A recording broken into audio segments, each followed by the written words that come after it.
Okay guys, in this video we're going to be comparing three different cameras, and those cameras are going to be the Canon R8, the Sony ZV-E10 and the Canon R6 Mark II. Let's get into it. Okay guys, so like I just said, we are going to be comparing these three different cameras. So it's going to be the Canon R8, the Canon R6 Mark II and the Sony ZV-E10 to find out which one comes out on top. So let's start off with the Canon R8. So why is the Canon R8 better than the others? Well, to start off with, it has a BSI sensor. Now, a BSI sensor is a camera image sensor which captures better quality images in poor lighting conditions and offers better overall sharpness and image quality. So that might be something to think about. If you're shooting in them sort of conditions, the R8 might be the one to go for. Now, it also has first-party support for live streaming, so a camera that supports live streaming can be used to broadcast video to certain platforms via a first-party app. So maybe if you have a YouTube channel, again the R8 might be the one for you. Now let's move on to the Canon R6 Mark II. Okay, so why is the Canon R6 Mark II better than the other two?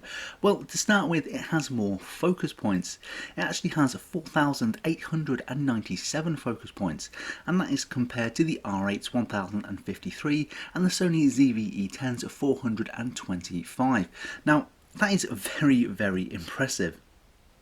Now, the more focus points, the more flexibility in picking which parts of the scene to focus on. They also give the image sensor a better probability in identifying the right area of the scene to focus on in more automatic modes. So that's really, really good there. Now, it also has a really good video recording, coming in at 2160 by 60 frames per second, and that is the same as the R8. The Sony ZV-E10 has 2160 by 30 frames per second, so all three have really good video recording, but it is the R8 and the R6 Mark II that comes out on top there. Now, the Canon R6 Mark II has better continuous shooting at highest resolution, coming in at 40 frames per second, which is really, really good. It also has sensor shift stabilization. Now, with sensor shift stabilization, the image sensor moves to counterbalance any vibration of the camera.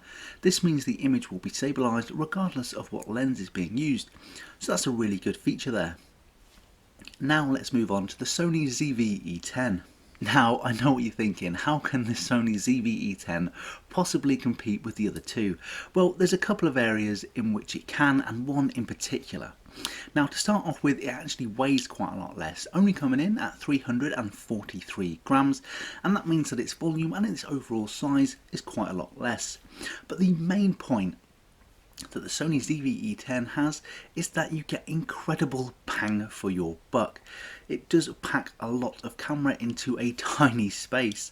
Now, it's marketed maybe more towards the beginners, but it'll give you a really good feel for what a high-end camera is like. Now, the Sony ZV-E10 is fantastic, and maybe if you're just starting out with filmmaking, maybe you've just started a YouTube channel, this could definitely be the one for you. Now, I see this as the starter out of the three. The Sony ZV-E10 is more marketed towards the beginners. The Canon R8 is probably that middle ground there, but probably edging towards more that professional grade. And of course, the Canon R6 Mark II is very much the professional grade camera for more of the serious filmmaker.